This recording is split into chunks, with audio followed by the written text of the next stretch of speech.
El océano es muralla para 600 millones de hispanos.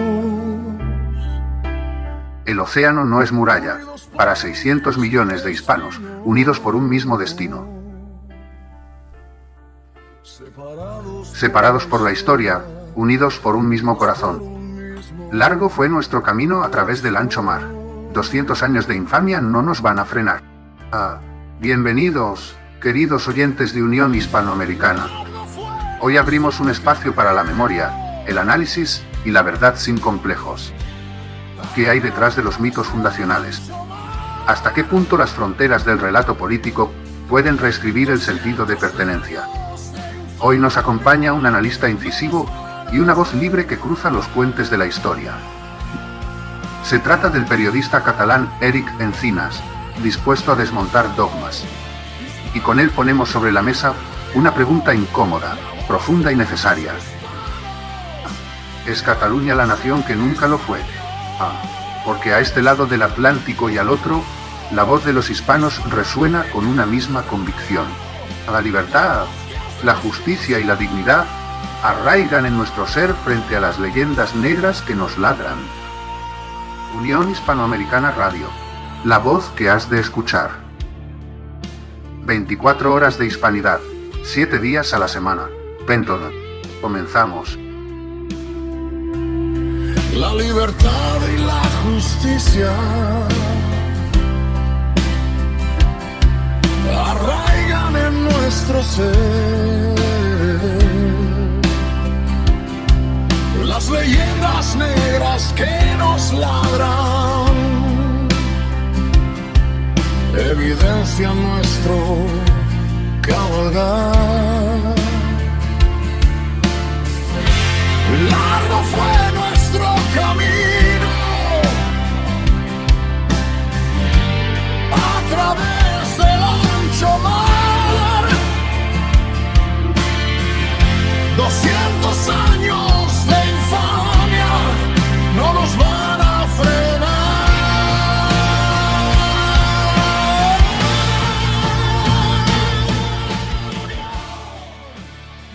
El derrumbe de la monarquía visigoda dejó en manos musulmanas prácticamente la totalidad de la península, incluida Cataluña.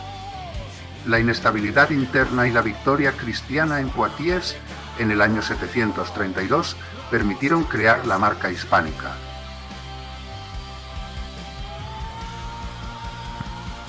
Los territorios cercanos a los Pirineos se organizaron políticamente en diferentes condados dependientes del rey Franco. Al debilitarse el poder central, los condados catalanes se desvincularon para formar una entidad propia. En el año 987, el conde Borrell II oficializó esta decisión al no prestar juramento a los capetos. Durante siglo y medio, los condados vivieron independencia política en una península fragmentada frente al poder musulmán. Con el conde Ramón Berenguer IV, se produjo la unión dinástica con el reino de Aragón tras su boda con Petronila. La corona de Aragón permitió conservar instituciones y leyes medievales mientras impulsaba la expansión mediterránea. En el siglo XV, Barcelona sufrió un declive económico y demográfico coincidiendo con la unión de Castilla y Aragón. Valencia superó comercialmente a Barcelona debido a una crisis pasajera motivada por epidemias.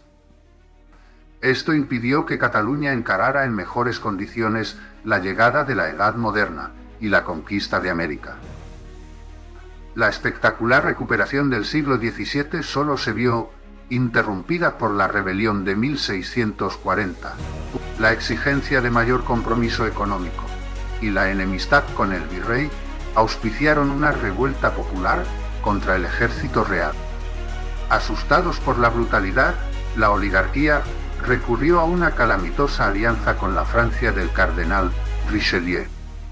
El final de la Guerra de los 30 Años permitió a Felipe IV recuperar Cataluña, cuya población aplaudió el regreso a España. La muerte de Carlos II sin descendientes dio lugar a principios del siglo XVIII a la Guerra de Sucesión. Una parte mayoritaria de Cataluña se decantó por el archiduque Carlos de Austria, buscando mejores ventajas comerciales. La defensa de Barcelona en 1714 puso fin a unos fueros que eran privilegios medievales frente a otras regiones.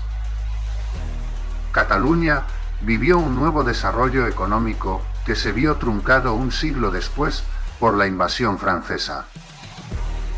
La Guerra de la Independencia aunó a los españoles en la empresa conjunta de crear un Estado-nación, y la Guerra de Cuba manifestaron el descontento de los sectores dirigentes catalanes y vascos. Los industriales textiles hicieron entonces una apuesta hacia proyectos de base catalanista. Las tendencias abiertamente secesionistas siempre fueron minoritarias hasta su irrupción en la última década.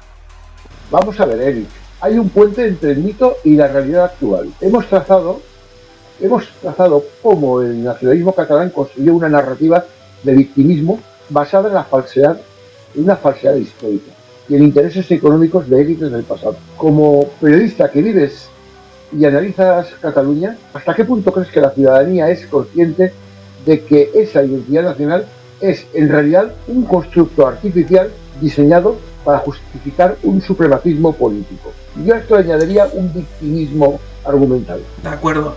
Vamos a ver, hay que tener presente varias cosas. Como he dicho también en conferencias, que aparte de mi actividad en los medios de comunicación, pues también lo he dicho en conferencias, creo que hay que diferenciar también una cosa de base, ¿no? Porque al final estamos diciendo y estamos hablando de un constructo social que ha generado el separatismo a lo largo de la historia en varias etapas, sobre todo especialmente ha ido derivando en un separatismo más agudo a partir del siglo XX y más notorio, pero antes se podía entender que se engaña a la gente, que se radicalice, que haya un fanatismo de odio provocado por mentiras porque faltaba información. Y el hecho de que falte información a la sociedad, incluso gente que no sabía leer ni escribir, como había en la Segunda República o en periodos incluso de antes, donde ya había ese tipo de corrientes que han provocado, insisto, guerras civiles, que han provocado golpes de Estado en Cataluña, que han provocado que encuentros entre extremistas de otros lugares de Europa por parte de los separatistas, o que por ejemplo Enric Prat de la Riba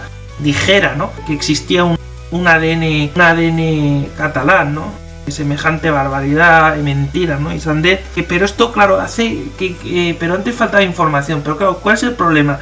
Que ahora, relacionándolo al futuro, aquí ahora vivimos en una sociedad donde hay un exceso de información y sin embargo todavía hemos visto que en estos 20 años que comentábamos en el off, cómo ha cambiado Cataluña, ¿no? Y cómo ha vuelto a calar en una parte de la sociedad que yo siempre digo que no es tan grande como lo pintan la mayoría de medios de comunicación, porque están sobredimensionados, pero tienen mucho poder, que es lo que han hecho históricamente siempre, concentrar grupos de poder empresarial, político y mediático, que no dejan de ser empresas también, los medios de comunicación. Ese poder les ha permitido una vez más, ahora estoy hablando del presente, sobre todo desde que tomaron la educación, que lo comentábamos antes en el off, ¿no?, con la concesión que hizo en los años 90 Felipe González, de educación, pero bueno, que no ha sido la única. Aznar también dio concesiones del Partido Popular, no solo el PSOE, y Pedro Sánchez les está dando incluso la concesión de quitar a la Guardia Civil de Cataluña, ¿no? Pero más todavía de lo que ya se había retirado, incluso las patrulleras en el agua, ¿no? Pero esto ya el presente más reciente, ¿no?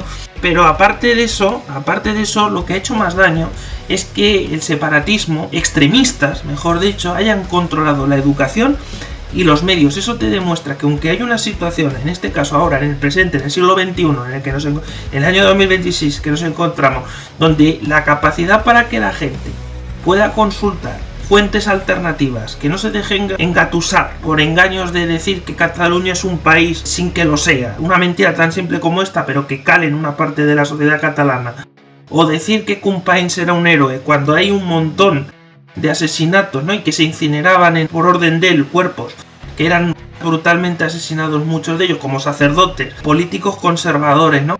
Pues todo eso lo han hecho manipulando la historia, desde la enseñanza. Yo he estudiado en el modelo catalán ya, porque tengo 31 años, he estudiado en la escuela catalana, pero reconozco que hay que usar otras fuentes muchas veces para no dejarte engatusar o engañar incluso por compañeros tuyos que están influenciados por esta ideología, insisto, extremista, que yo siempre lo he tenido claro, seré más listo o menos, pero lo que está claro es que a mí yo lo he visto esto como ha sido, y me han marcado a mí, por decir una verdad, como una catedral, que es una ideología extremista y cargada de odio, y además que provoca, como decías tú en la pregunta, un supremacismo que hace que también es artificial, porque habla de un supremacismo entre españoles, o sea, pero ellos consideran que son superiores a los españoles, y ellos no olvidan otra verdad en sí mismo, que es que son españoles igual que nosotros, que no son diferentes, que no tienen un ADN diferente, que les han engañado.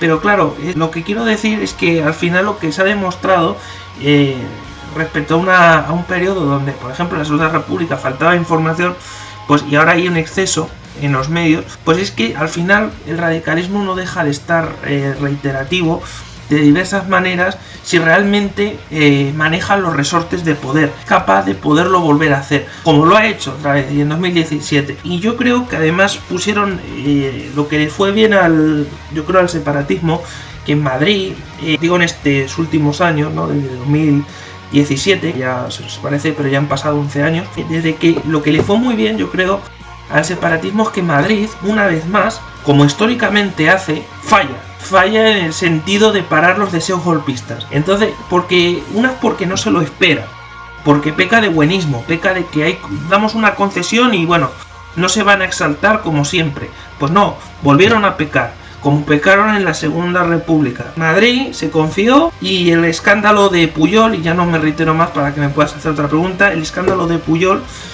hizo también que Pujol, en un estado de rabia que le caracteriza, que además yo conozco, como hemos comentado otra vez, conozco muy bien al entorno y a Pujol, y también he hablado con empresarios que pagaron el 3% a Pujol, ¿no? El famoso 3% de la corrupción. Pujol se entró en un estado de cólera, literal de cólera, y dijo: ahora verán, esa puta España, le dijo así, ¿no? Dijo: ahora verá. Y entonces se apretó el botón de acelerar todo. Claro, ¿esto qué hizo? ¿Esto qué provocó? Como aceleró, generó también en la sociedad una parte, se dejó llevar, yo creo, por mentiras fácilmente, ¿no? Empezaron a bombardear a la gente con la TV3, por Cataluña Radio, fue un bombardeo constante. De hecho, había riesgo en 2017 de que muchos catalanes, un riesgo mayor de lo que todavía podía haber pasado allí, de enfrentamiento. Bueno, esa situación sigue teniendo consecuencias, porque hoy la sociedad está dividida. O sea, aunque no se hable del tema, o sea, sigue teniendo secuelas evidentes, psicológicas también, ¿no?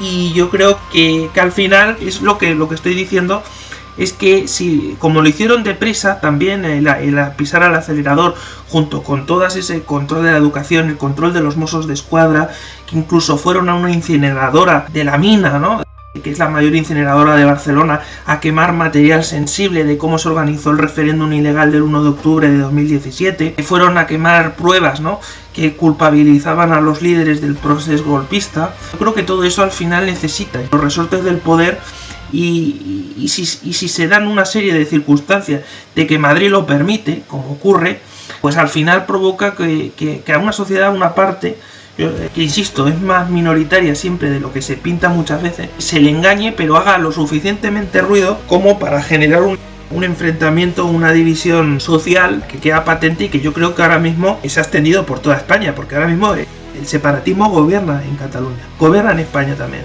Así que espero que haya contestado a tu pregunta, Alberto. Por supuesto. Vamos a ver, has mencionado en diversas ocasiones, Si no sé si tienes alguna pregunta más. Sí. la toxicidad del ambiente social en Cataluña. Siguiendo lo que exponíamos en la introducción sobre... Bueno, son problemas a veces del directo. ¿Cómo se siente? Bueno, pues eso, yo lo que, insisto, lo que he comentado es que me parece sumamente grave en cualquier caso que, claro, que el extremismo tenga tanto poder, ¿no?, en España, el extremismo que odia a España, ¿no? Y que además muchas veces pues sabemos que tiene también apoyos externos a España, ¿no? Pero paralelamente a eso, en España tenemos una larga lista, yo creo, de traidores, ¿no?, que si no hubieran estado si no hubieran estado a lo largo de la historia, seguramente España todavía sería mucho más grande, tendría una historia todavía mayor de la que ya tiene.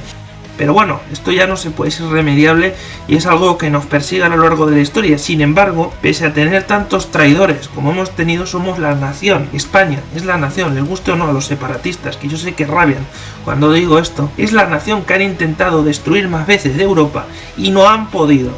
Y no han podido. Y eso también es un hecho. Eso también es un hecho. Y el imperio más grande del mundo es el que ha tenido España. También es un hecho, también es un hecho. Entonces, yo creo que eso demuestra que España tiene una fortaleza, que muchas veces hasta el propio Hitler decía que no entraban en España porque temía que esa guerra de guerrillas que se inventó, por cierto, en España, incluso pudiera perjudicarle, entonces salió más bien con Franco. Aunque Franco no quisiera realmente nada, marcando distancias y llegando solamente a acuerdos que no involucraran que España entrara en la guerra, pero es evidente que España ha sido temida también por grandes países, ¿no? Y por grandes líderes que han marcado la historia, sin duda, de diferentes ideologías, comunistas, de derechas, extrema derecha o de extrema izquierda. Pero en cualquier caso, ha sido que han valorado. Churchill también había sido, respecto a todo el tema también de los separatismos, admitía, ¿no?, que España resiste, ¿no?, carros y carretas, ¿no?, respecto a esos intentos que ha tenido a lo largo de la historia, y muchas guerras civiles también que han sido provocadas por tipos como Enrique Prat de la Riba. Y entonces, bueno, en esas estamos, ¿no?, precisamente. Mira, Eric, ya hablamos en su día de cómo el nacionalismo intentó elevar un dialecto popular al que antiguamente llamaban... No sé si quieres añadir algo, Alberto. ¿Me escuchas? Sí, ahora sí se te oye. Vale, discúlpame. Tenía un problema con un pequeño ajuste. Hablamos en su día de cómo el nacionalismo intentó elevar un dialecto popular que antiguamente llamaban limousin a la categoría de lengua literaria superior, fagocitando la brillante historia literaria valenciana. ¿Cómo valoras el papel que ha jugado la imposición lingüística como herramienta de control social y exclusión de castellanos parlantes en los servicios públicos y en la esfera privada? ¿Qué valor le das a la lengua como herramienta de privilegio para unos y de discriminación para otros? Pues muy buena tu pregunta. A ver, la imposición lingüística ha sido un hecho y no se ha dado únicamente en el sentido solamente escolar, se ha dado literalmente en Cataluña hasta el punto de imponer multas lingüísticas a los restaurantes que solo rotulan en español, ¿no? Pues bueno, que no rotulan en catalán, ¿no?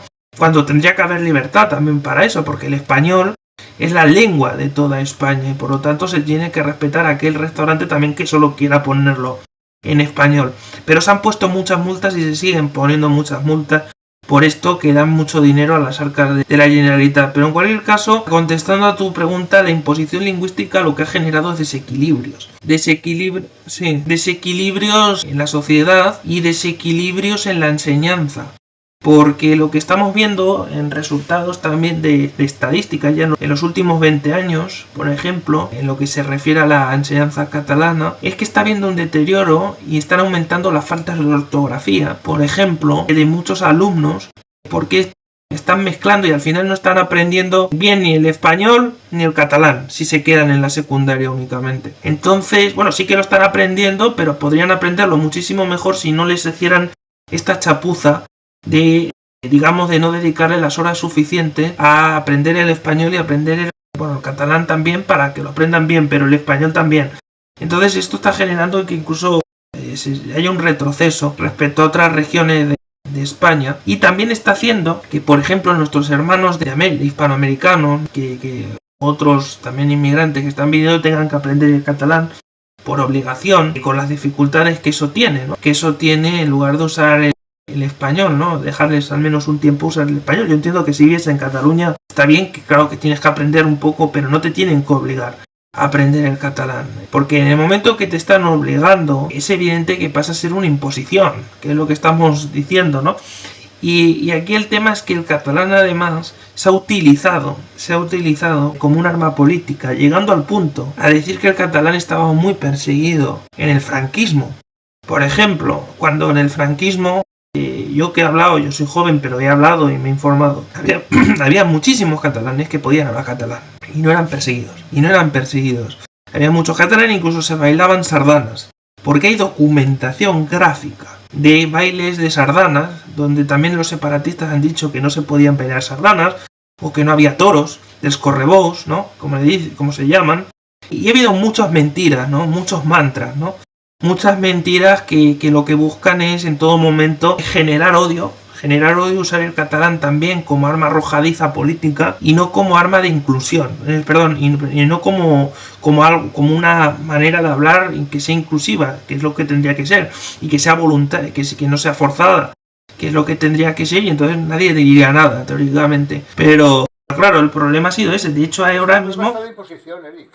No, claro, y de hecho es que no se respetan las sentencias, que yo solo he criticado y lo sabes también en los medios, incluso de Cataluña, que tiene mérito, como sabes, porque yo no llevo, porque a nosotros no nos ponen 9 escoltas como la tipa esta, la Sara Santaolalla, ¿no? Que bueno, ya sabemos por qué está ahí, ¿no? No sigo ya comentando respecto a cómo está el tema, pero es evidente que los periodistas que decimos estas cosas pues nos exponemos a ataques. Evidentemente mucha gente cada vez más nos apoya y lo agradecemos, los que estamos en esta línea, que haya tanta gente que nos apoye, incluso que por la calle pues, esté cambiando mucho el panorama y nos valoren muy bien, incluso nos inviten a cosas, pero es evidente que también tiene sus contras, que hay trabajos donde quedas marcado por denunciar estas verdades, por denunciar que hay una política totalitaria por parte de la Generalitat que se mantiene ahora con el PSC en Cataluña, y es evidente que eso conlleva que también te marquen, ¿no? Como dicen, que te marquen cuando los marcados no tendríamos que ser nosotros, tendrían que ser los que hacen estas políticas totalitarias que se están además embolsando grandes cantidades de dinero público, unas directamente limpio porque vienen de sueldos muy elevados públicos y otras por escándalos de corrupción que como los que estamos sabiendo, ¿no? Tanto en Cataluña como a nivel nacional. Entonces lo que decía, ¿no? Pero para no irme al tema de la corrupción, pero es que la imposición lingüística ha sido usada, y lo fue usada también en la Segunda República, y de hecho incluso el PNV, ahora haciendo un poco de comparación con el nacionalismo vasco que fundó Sabino Arana. Sabino Arana también decía eso, precisamente lo del ADN catalán, ¿no? Y el único, quizá, lenguaje un poco que se diferencia es el euskera, es verdad, pero porque viene de una parte, como sabemos, que viene de hace siglos, es diferente, pero eso, si os fijáis, sin embargo, el nacionalismo vasco no ha usado tanto el lenguaje como lo ha usado Cataluña. Bueno, mejor dicho, no digamos Cataluña porque es un error. Yo siempre lo digo, es el separatismo, porque una cosa son los catalanes y otros son los separatistas, que no tiene nada que ver. Eso es que los catalanes... trato de clarificar siempre. Sí, porque... No es lo mismo sí. Un catalán que un pancatalanista. Totalmente. De la misma manera que no es lo mismo un alemán que un nazi.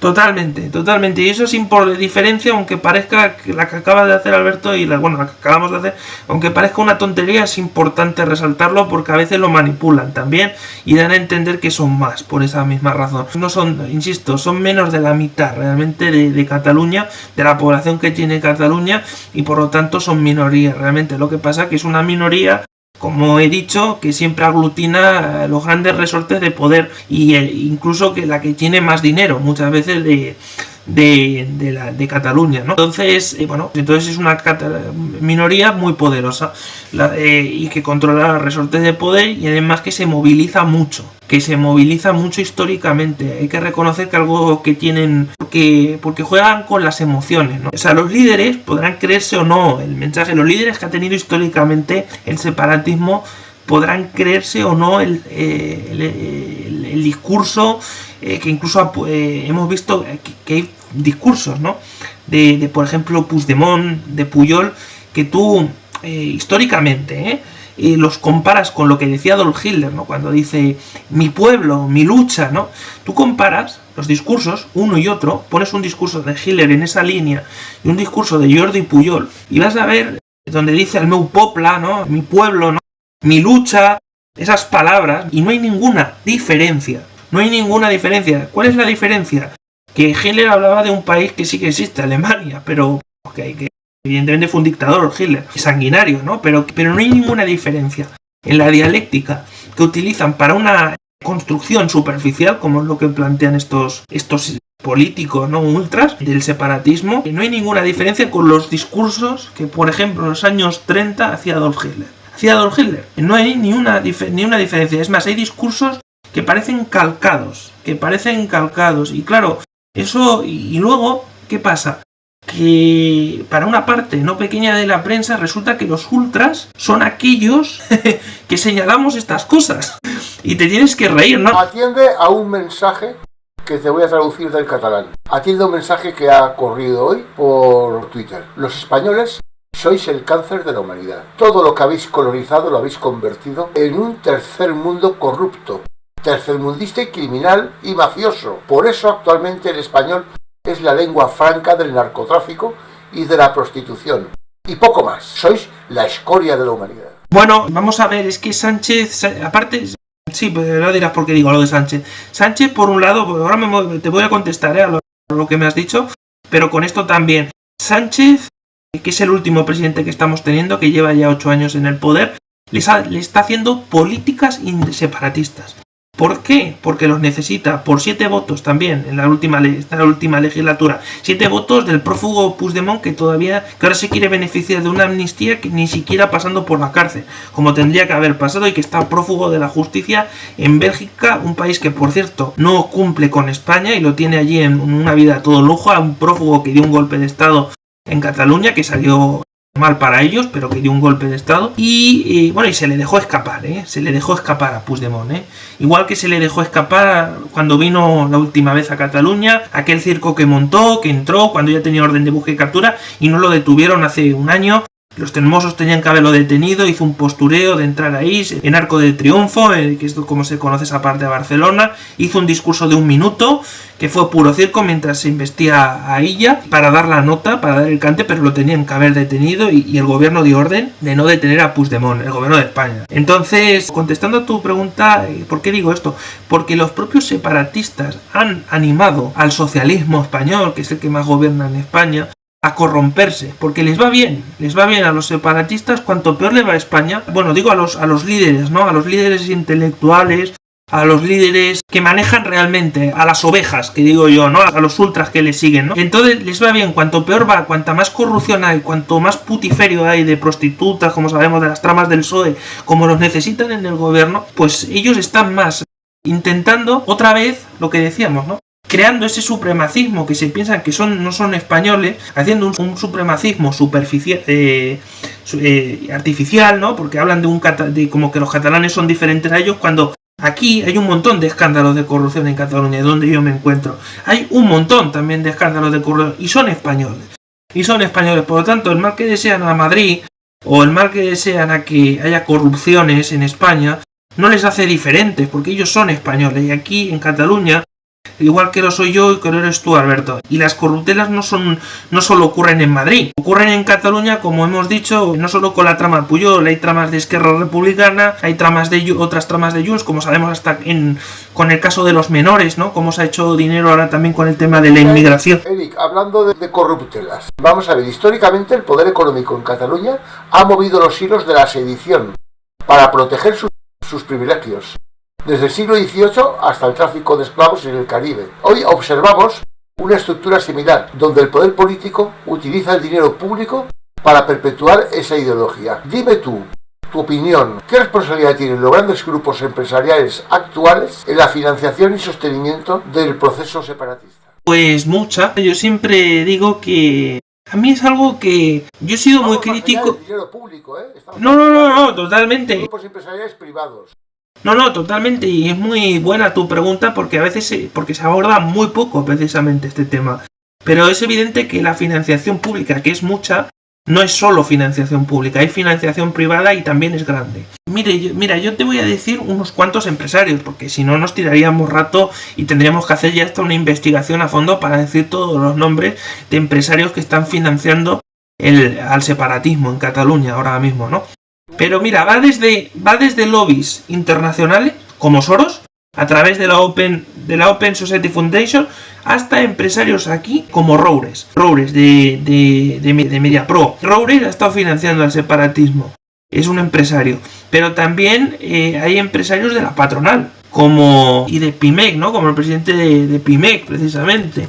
También que hay ahora mismo. Entonces, estos empresarios, dirás, ¿y por qué Antoni Cañete, no? Por ejemplo, Antoni Cañete o el de la patronal aquí en Cataluña. Pero ¿por qué dirás, por qué apoyan a estos movimientos si realmente les está perjudicando a Cataluña y está aislándola? Pues bueno, pues básicamente porque muchos empresarios, y hablo de los nacionales que están apoyando a grupos separatistas, están obteniendo también beneficios acuerdos de que la Generalitat, si no les apoyaran, o sea, si no apoyaran a estas ideas, realmente no tendrían algunos contratos, ¿no?, que están recibiendo, que otras empresas que no hacen eso no reciben. Entonces ya el pago es, digamos, a medias, ¿no? Ellos dan una cosa y a cambio el separatismo les da otra, ¿no? Que les da las autorizaciones de contratos públicos, acceso a ayudas económicas como los fondos europeos Next Generation, más ayudas o otros temas que estamos, como podríamos comentar.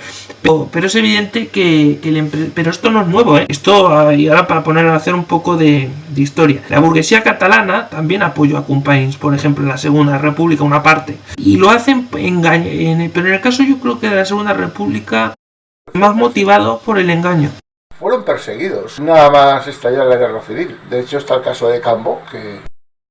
Sí. Bueno, Cambó se arrepintió y es un arrepentido confeso. Y apoyó al franquismo al final, porque Cambó había apoyado las ideas separatistas de Companys, pero dijo que había sido un error y luego apoyó al franquismo. Vamos a ver, para cerrar este bloque y mirando hacia el futuro, ¿crees que la sociedad española fuera de Cataluña finalmente ha entendido que el nacionalismo no es un conflicto territorial, sino una agresión supremacista contra la igualdad de todos los ciudadanos? ¿Tú crees que estamos ante el principio del fin de esta deriva totalitaria? ¿O todavía no hemos tocado fondo? No hemos tocado fondo porque siguen teniendo los resortes de poder. Aquí el tema, y no se trata de acabar con... A ver, aquí el tema, ¿sabes cuál es? Y ahora hablo del presente, ¿no? Hasta ahora, pero también voy a hablar del pasado reciente. Desde que se instaló el sistema del 78, había fallos en este régimen, pero es el que más paz nos ha dado, entre comillas. Es cierto, porque han habido matanzas como las de ETA, por ejemplo, o matanzas también de otros grupos, ¿no?, también separatistas o otras cosas. Un periodo tan largo sin guerras. Pero es el periodo, como dices, Alberto, que más paz, entre comillas, insisto, nos ha dado, porque no ha habido guerras, al menos guerras fuertes entre nosotros. Ha habido guerra al terrorismo, pero no ha habido guerras fuertes entre nosotros, y entonces por lo tanto es algo diferente a otros periodos, está claro. Pero ¿qué pasa? Que yo diría que desde 2010 la situación cada vez se está volviendo y sobre todo desde 2017 España está en una situación cada vez más crítica, año a año, ¿no?, que va empeorando. ¿Qué pasa? Que todavía no hemos tocado fondo, y dirá alguien, pero todavía no hay, ¿qué más falta, no? Está el gobierno rodeado de escándalos de corrupción, Cataluña también un caos, ¿no? Dirá la gente que nos oye, ¿qué más falta, no?, para que toquemos fondo. Bueno, pues ¿qué más falta? Pues a ver, lo que más falta es que ahora lleguen las soluciones, porque yo creo que el diagnóstico lo tenemos claro. Los que sabemos, los que ponemos sentido común a ver la situación. Pero ¿qué pasa? ¿Qué opinas de la ilegalización de los partidos sediciosos? Claro, es que vamos a ver, es que a este punto vamos a llegar, a este punto, a este debate. Esto es una solución, desde luego.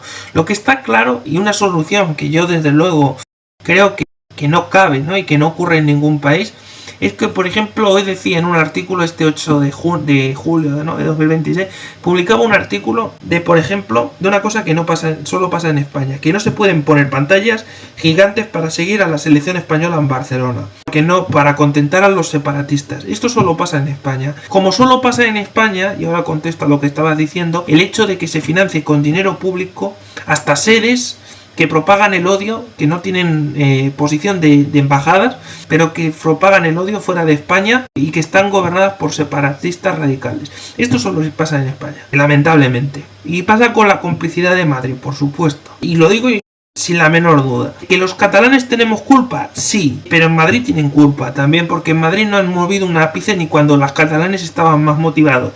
Ahora yo te digo una cosa, lo que ocurre también es que muchos catalanes que no son independentistas no están motivados en este 2026. ¿Pero por qué no están motivados? Porque están cansados.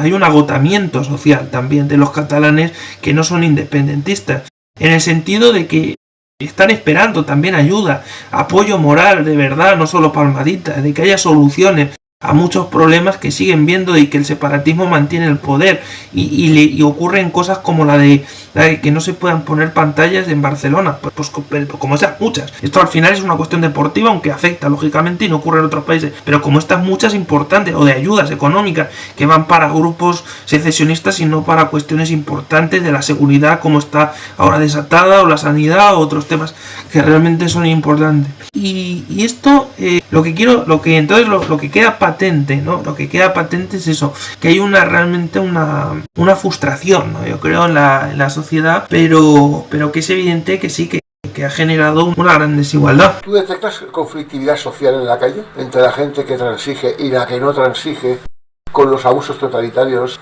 de este porcentaje de la nación catalana? La nación catalana, no me gusta la palabra. Este porcentaje de los catalanes que se permiten denigrar al que no es como ellos. Vamos a ver, sí, claro que ha habido enfrentamiento. De hecho, mira, para poner algún ejemplo. ¿Cómo se vive el día a día en la calle para una persona que normalmente habla castellano? Vamos a ver, claro, hay que diferenciar. La gente que es anónima, que es la mayoría, que no es como yo, que se expone en medio de comunicación, esa gente difícilmente, a no ser que sea una manifestación, lógicamente, o algo, tampoco va a tener. Lo que pasa es que lo que ocurre es que sí que tienes o sea, a ver, aquí en Cataluña pasa una cosa. Muchas empresas tienen órdenes también de que no se hable de política, ¿sí? Y es verdad que en las empresas no se tiene que hablar de política, en muchos sitios no se debería hablar de política, se debe ceñir al trabajo. Pero eso va con un implícito. No sé si me explico, porque aquí se permite, digamos, ascender mucho a los separatistas. Entonces, si tú, el ciudadano, ¿no?, el catalán, que no se posiciona a favor de ellos, si lo demuestra, si se pone en contra, ese le perjudican, sea o no conocido ya. Si eres conocido, más todavía, te intentan putear, porque encima dirán, mira, encima tiene seguidores, pues vamos a intentar controlarlo lo máximo posible, ¿no? Pero evidentemente a la gente anónima también, pues hasta el punto de que pierdan trabajos, de que haya coacciones, o de que no investiguen en la policía. Pues como decíamos, casos en la policía, enfrentamientos incluso entre mozos de escuadra o policías nacionales, como hemos visto, enfrentamientos en la escuela, claro que hay enfrentamiento. Entonces, lo que pasa es que muchas cosas se ocultan, de hecho la mayoría no salen a nivel nacional de lo que pasa en Cataluña. Salen quizá casos que son más, lo que sale a veces de algún enfrentamiento como lo que hubo, por ejemplo, para poner un ejemplo de algo que ha salido en los medios. Los días que vino el Papa, que fue hace poco, el Papa es 2026, León XIV, se juntaron grupos separatistas radicales, algunos que tú has tenido enfrentamiento, Alberto, de Alianza Catalana y de Junts, se juntaron para recibir en un lado al Papa, montaron un paripé, una manifestación con esteladas, y al otro lado, justo enfrente, empezaron a haber gritos a favor de España, contra este grupo de separatistas que estaba insultándolos y decía puta España, a los grupos que estaban defendiendo a España, ¿no? Entonces, claro que hay enfrentamiento. Lo que pasa es que se está controlando al máximo, pero llegará un punto que si evidentemente no llegan las soluciones, y no llegan soluciones que realmente busquen atajar ya este problema, que yo creo también que a muchos políticos lo que da la sensación es que no lo quieren arreglar porque les va bien vivir de esto, vivir de un cuento, ¿no?, del tema político para su modus vivendi, ¿no? Pero entonces no buscan la solución, ¿no? Buscan seguir el monotema, ¿no? Pero en lugar de atender otros que realmente son prioridad. Pero claro, eso sí que va a ir a más, yo creo, va a haber más enfrentamiento, y yo creo además que ahora vemos enfrentamiento incluso en otras partes de España por temas políticos más a menudo, ¿no? Antes se estaba más focalizado en Cataluña o vascongadas, ¿no? Pero ahora vemos que incluso en Andalucía pues hay enfrentamientos entre gente de izquierdas y gente de derecha, lógicamente no relacionados quizá tanto como con un tema como es el separatismo, pero sí por temas políticos, ¿no? Y esto en parte es porque los separatistas están en Madrid, mandando igual que Pedro Sánchez. ¿Tú crees que podríamos hablar de sociopatía colectiva? ¿Ese término tú crees que sería legítimamente usado para diagnosticar a gran parte de la sociedad catalana? ¿Cómo? Disculpa, ¿tú puedes repetir la pregunta, por favor, Alberto? Si podríamos calificar de sociopatía a un trastorno de la personalidad, bueno, parte de la sociedad catalana. Bueno, yo reitero, gran parte, yo no diría gran parte, lo que sí que podríamos decir en este caso, que sí que hay realmente, hay una sociedad, eso sí podríamos decir, trastornada en cierta manera, porque bueno, son años que han dividido a Cataluña, que han generado enfrentamiento, algunos más fuertes y otros menos, y que siguen generando y van a más. Entonces, bueno, pues es evidente que eso no genera progreso, ¿no? Que hay que cambiarlo. De hecho, han ocurrido episodios como estos, las empresas se van de Cataluña. Desde 2017 se han ido un montón de empresas de Cataluña y estas no han vuelto. Algunas sí, pero las muchas no han vuelto. Entonces se han ido congresos importantes que traen dinero a Cataluña, traen millones de euros, ¿no? A Cataluña se han ido por este motivo, ¿no? Por la situación política. Entonces se ha atacado al turismo también, que tú y yo lo comentábamos un día, que yo estaba me pillaste precisamente cogiendo un transporte público y te dije, estoy rodeado de turistas. Pues mira, pese a la situación siguen viniendo turistas, pero es evidente que han atacado al turismo, han atacado a los cruceros. Hemos tenido alcaldes que han dicho, no paren aquí los cruceros, no paren. Esto dicho por alcaldesa, por ejemplo, Ada Colau, o por ahora por el Collboni, que además es de la línea, es del PSC. Frases contra el turismo. Más empobrecedora. ¿En qué piensa esa gente cuando habla así? Porque lo que está haciendo es perjudicar a su propio pueblo, al pueblo que les ha votado y los ha puesto donde están. Sí, totalmente. No, y que aparte es que se están haciendo políticas destructivas. Que ellos van de lo que te decía antes, ¿no? De que quieren a Cataluña, de que, bueno, de todas estas historias que te venden, ¿no? De que son los que más quieren a Cataluña, pero luego no da la sensación. Luego a los hechos me remito, es decir, no están haciendo esos hechos que están diciendo. No, eso es dañar directamente. Entonces, lo que pasa es que hay un blanqueo, eso sí, que tienen muy fuerte. Lo que ocurre es que la mayoría de tertulianos, que son los que permiten hablar en Cataluña, les blanquean. Les blanquean en el sentido de que no dicen ni la mitad de las cosas que dicen en este sentido, o si dicen esto, si dicen algo así, pues lo maquillan y dicen, no, pero no quería decir esto. Resulta que los radicales son aquellos que no quieren hacer nada con el turismo, o los radicales son los que quieren que no haya adoctrinamiento en las aulas. Entonces le dan la vuelta, le intentan dar la vuelta. Entonces es lo que te digo, hoy en día, por eso el término facha ha quedado, vamos, a muchos que no llaman facha ya sabemos que no lo somos, ha quedado como si nada. Es como que casi que ya es un halago, tal como lo dicen, porque que te digan facha por decir que Cataluña es España o decir tantas verdades, ¿no? Como decimos aquí en el vídeo hoy, en este podcast, ¿no? Entonces, que te digan facha, pues muy bien, pues le decimos muy bien, pues decirme facha, pero estáis equivocados con el término facha, porque si esto es el facha es el que no quiere, el que impone las cosas, facha es el que miente a sabiendas, el que además... Ellos fueron los que trataron de negociar con el fascismo de Mussolini y quienes trataron de negociar con Goebbels. Totalmente. ¿Y qué perspectiva, qué se vislumbra en Cataluña respecto a un proyecto surrealista llamado los països catalans? Los países catalanes.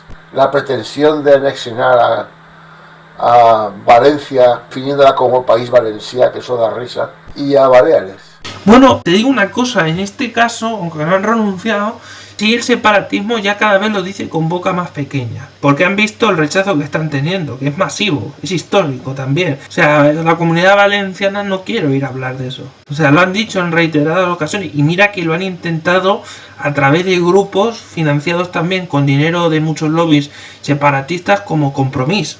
A través de Compromís en Cataluña, que tú lo sabes, Alberto, ese tema mejor y todo, a lo mejor que yo, el tema de Compromís. Se invierte mucho dinero catalán en Valencia en eventos culturales. Que, como tú sabes, hay que leer entre líneas esas ayudas. Esas ayudas van... No son ayudas, son inversiones.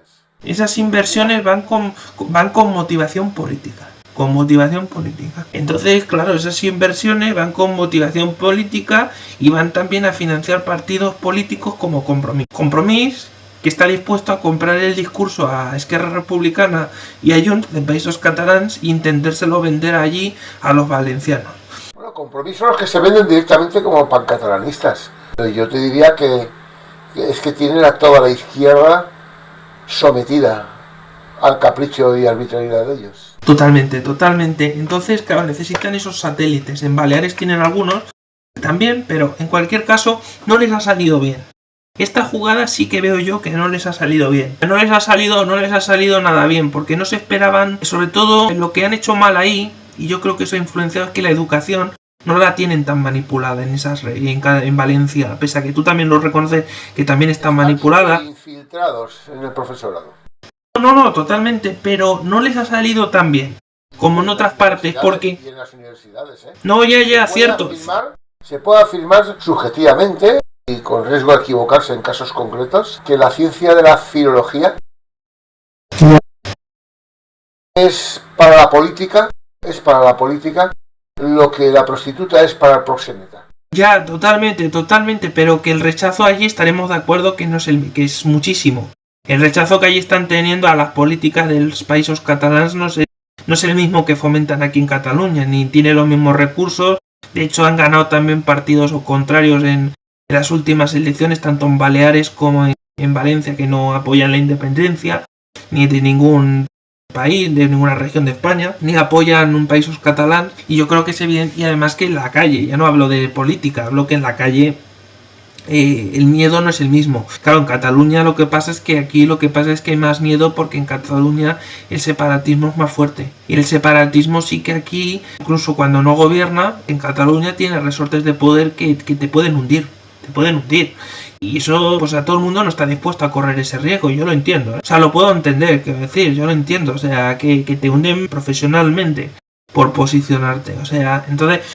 Yo lo entiendo, o sea, lo puedo entender perfectamente. Entonces, claro, en Valencia creo que no ha llegado a ese punto, está claro, tan extremo. No obstante, están allí, claro que están allí, Alberto, como dices. Puedo garantizar que dentro del profesorado valenciano, los que están opuestos a esa política de adoctrinamiento cultural o de fagocitación cultural, tienen que adoptar un perfil bajo y cerrar la boca y no manifestarse como son o como piensan. Ya, bueno, pero la enseñanza... Que pueden ser represaliados. Bueno, pero la enseñanza es lo que tiene más es lo más politizado y es lo que tendría que cambiar, porque ahora está gobernando ahí el PP y Vox, ¿no? Es lo que tendrían que cambiar, de hecho, la enseñanza, que no estuviera tan politizada. Sí, pero el PP tiene la esperanza de poder gobernar en un futuro con el apoyo de los separatistas catalanes. Eso es lo que yo vislumbro. Bueno, pues si hace eso, lógicamente no lo vamos a apoyar. Pues si hace eso, el PP estará acabando su fosa, porque si el PP piensa que puede hacer la misma política, y no me escondo en decirlo, yo no soy como Vito Quiles, en ese caso que no critica al PP, o como otros que solo parece que hagan las cosas mal el PSOE. No, porque hay que ser periodista. Yo soy periodista. Y como quiero ser de los buenos, pues no me tengo que casar con nadie, en teoría. Entonces, además porque no recibo dinero de ningún partido político y lo puedo decir tranquilamente y dormir tranquilo. Pero entonces, vamos a ver, el PS cometería un error, una vez más, histórico, si hace eso. ¿Por qué? Porque si piensa que es como el PSOE, que puede ahora en esta situación aliarse con grupos separatistas o, como dice ahora a nivel nacional, incluso contar con Junts para hacer un relevo de Pedro Sánchez, volverá a meter la pata como cuando permitió que Puigdemont huyera en el maletero a sabiendas, porque lo dejaron huir. Volverá a meter la pata. Entonces, ¿qué pasará? Que el PP esta vez sí que se arriesga en esta situación tan delicada que está España es a perderse, porque el PSOE, en cambio, si algo hace bien para sus intereses, es que tiene mucha gente comprada. El PSOE tiene mucha gente comprada, entonces puede bajar a 80, puede bajar incluso a 70 diputados o 60, pero sabe que no va a desaparecer. Porque para que desaparezca el PSOE, básicamente, y fíjate si lo digo claramente, se tienen que acabar las arcas públicas. Y así lo digo tan tajante. Si no se acaban las arcas públicas, el PSOE va a tener siempre una garantía de que va a seguir. Pero el PP no, porque el PP no hace eso. Entonces, como el PP solo se limita a contentar a unos pocos siempre que gobierna, no contenta a muchos, no busca eso, que es un error desde mi punto de vista. Entonces, lógicamente se arriesga más, y como haga ese paso que es mucha gente del PP votará al PP, aunque saben que hace poco, pero votarán al PP porque quieren un cambio y no lo hace a nivel nacional, pues evidentemente le pasa la factura. Y si hace pactos con partidos independentistas le pasará factura, y no me escondo en decirlo, porque le pasará factura, porque la gente no olvida, y muchos votantes de partidos como el PP o Vox saben perfectamente lo que ha hecho el separatismo en España. Te voy a dar un dato.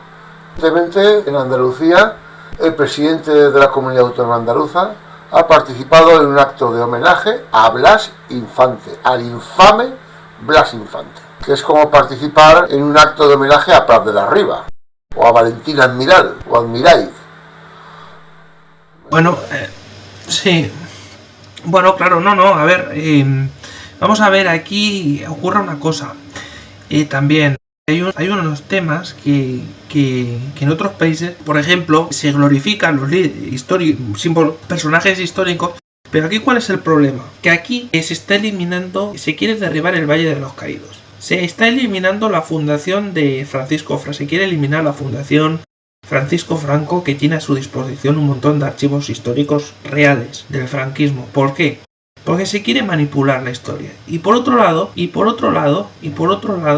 además de eso, paralelamente se eliminan nombres de calles que representan a personajes históricos que quieren camuflar este régimen del 78. Pero por otro lado, además, como tú dices, hay líderes autonómicos que rinden homenaje a determinados personajes que han sido nacionalistas o tal. Esto es un despelote, porque no tiene otra palabra. Esto es un despelote en el sentido de que entonces al final nos da la razón, es que parece el 17 reino de taifas. Es que es así, y es cuando España es una, porque España es una. Lo que pasa es que se eligieron, las comunidades autónomas se eligieron como forma de organización política, pero lo de las comunidades autónomas es otro invento, en el fondo. Es un invento que tenemos que tener. Los reinos de taifas. Totalmente. Pero son maneras políticas. Y a mí cuando me dicen, no, pero allí comunidad, ¿no? Que a veces voy a hacer tertulias. Digo, no, a ver, es que es región. Región de Andalucía, región de Cataluña. Lo de comunidad es una forma política. Lo de comunidad autónoma es una forma de la Generalitat o la Junta de Andalucía. Estas estructuras, estos son artificios. A nivel geográfico lo que son regiones. O sea, otra cosa es cómo estén constituidas, como pueda ser en Estados Unidos por estados y tengan su gobernador en Estados Unidos, como están organizadas. Pero aquí, o en Francia por departamentos. Pero aquí o en Alemania por los landers, ¿no? Entonces, esto es la manera de cómo se organizan. Pero es evidente que juegan con el lenguaje en todo momento. Entonces, sí. Está claro, Eric. Oye, te emplazo para que continuemos tratando el tema con mayor profundidad. Sí. Ya lo hemos bien tocado.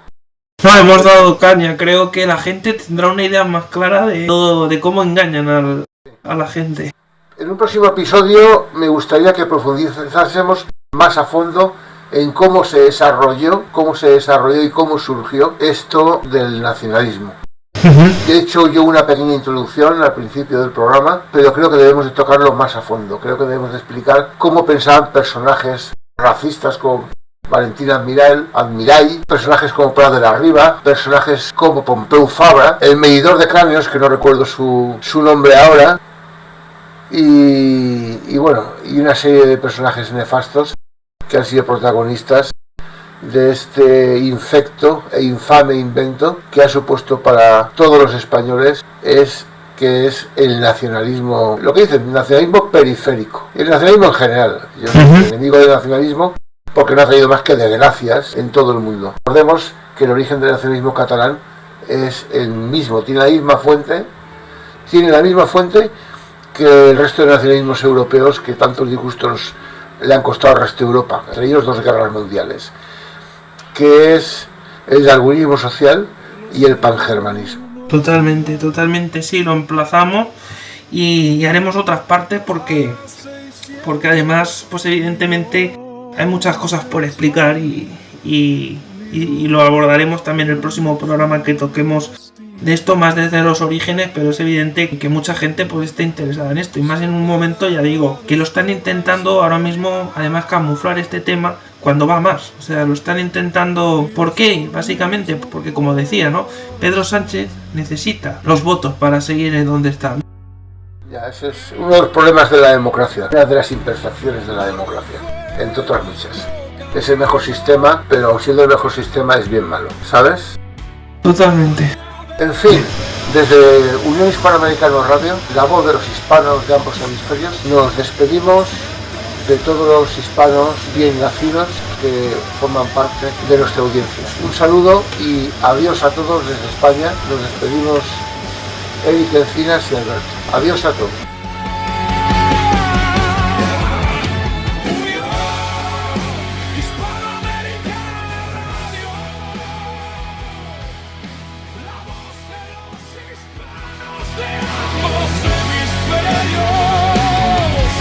Unión.